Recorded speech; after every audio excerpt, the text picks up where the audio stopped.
Hello again everyone, and welcome back to another Scratch video. So in this video we're going to be adding a second level to our mazes. And in the last couple videos we've built this maze and we added an enemy sprite. And if you haven't watched those videos, I'm going to put a link up right now so you can go and do that before you jump into this.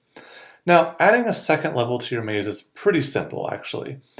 But before you do it, you do have to design that second level. So I'm going to click on my stages over here, go to my backdrops, and as we can see, I just have the one.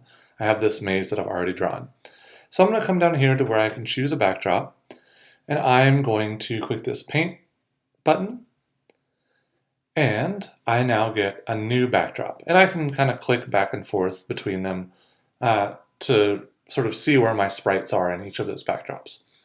So I'm going to pause my recording right now, and I'm going to design my second maze, and then I'll unpause it and we'll pick up from there. But go ahead and design your second maze now while I'm doing mine.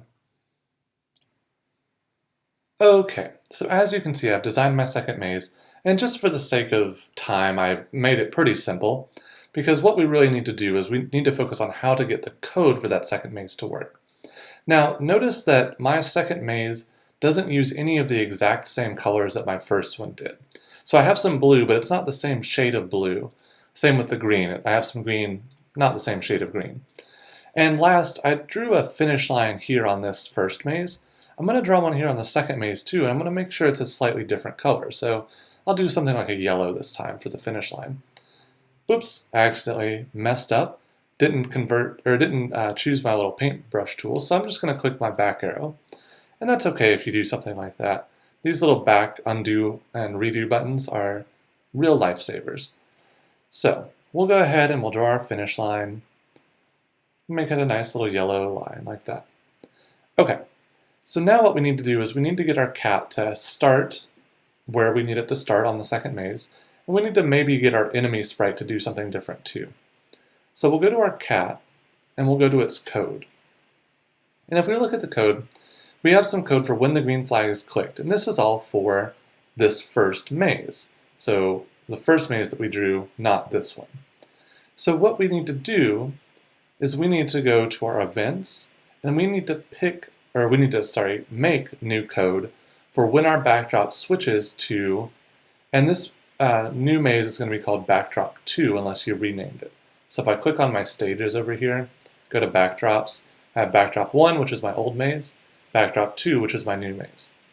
And you can rename them. If I wanted to call this level 2 and level 1, you can do that as well. That makes it a little easier for you to sort of negotiate those. So we're going to go to when the backdrop switches to level 2 now. And we need to get our cat to start at the start of the maze. So I'm going to move the cat there first, and just like in this one, or just like in this code I should say, we're going to grab this go-to block.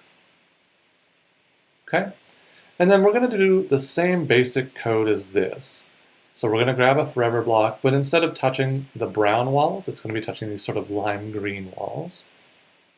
So we'll grab that if block, and then we'll go to sensing, we'll go to touch and color, and you should know how to do this if you have done the first maze. So we'll duplicate that. If I accidentally grab some extra blocks, I can just drag them over here, get rid of them, totally fine. Same thing, we're going to go if, touch and color, and we'll do the yellow. And we're going to go to a say block and say, I really win, something like that. Now, it is important, if you have this stop all block here, to move it from your level 1 to now your level 2. Otherwise, your maze is going to stop at level 2. Or sorry, your maze will stop at the end of level 1 and will never go to level 2. Instead, you need to replace that stop all in your level 1 with a block that's going to change the background. So we need to grab this, switch backdrop to level 2. And that's in the looks block. It's just right under all the say and think and stuff like that. So it'll say I win for 2 seconds, and then it'll switch the backdrop to level 2. When the backdrop switches to level 2, the cat will be bumped up here instead of being down here towards the end of your level 1, and then it'll be good to go for the rest of level 2. Now the up, down, left, and right arrows, those are all still going to work just like normal. So that's really all you would need to do to add that second level. The other thing that you might consider is you might go to your enemy sprite and notice that we have all these glide blocks for level 1. Well, those are going to be different now that we are in level 2. So we might do the same thing, or we might say when backdrop switches to level 2, and we might change the way these glide blocks work a little bit.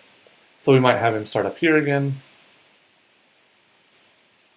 and then just we can have him glide all over the screen, however we want to do it. So I'm not going to spend a ton of time working on this. I just wanted to kind of show you what you could do. Remember to put a forever loop around your enemy sprite's code, or else it'll just do it once and then it'll stop.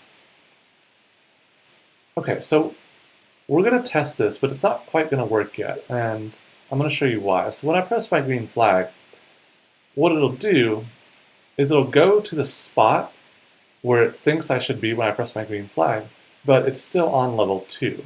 Now if I go to my backdrops and click on level 1, I'm right where I need to be for level 1, but it didn't go to level 1 automatically.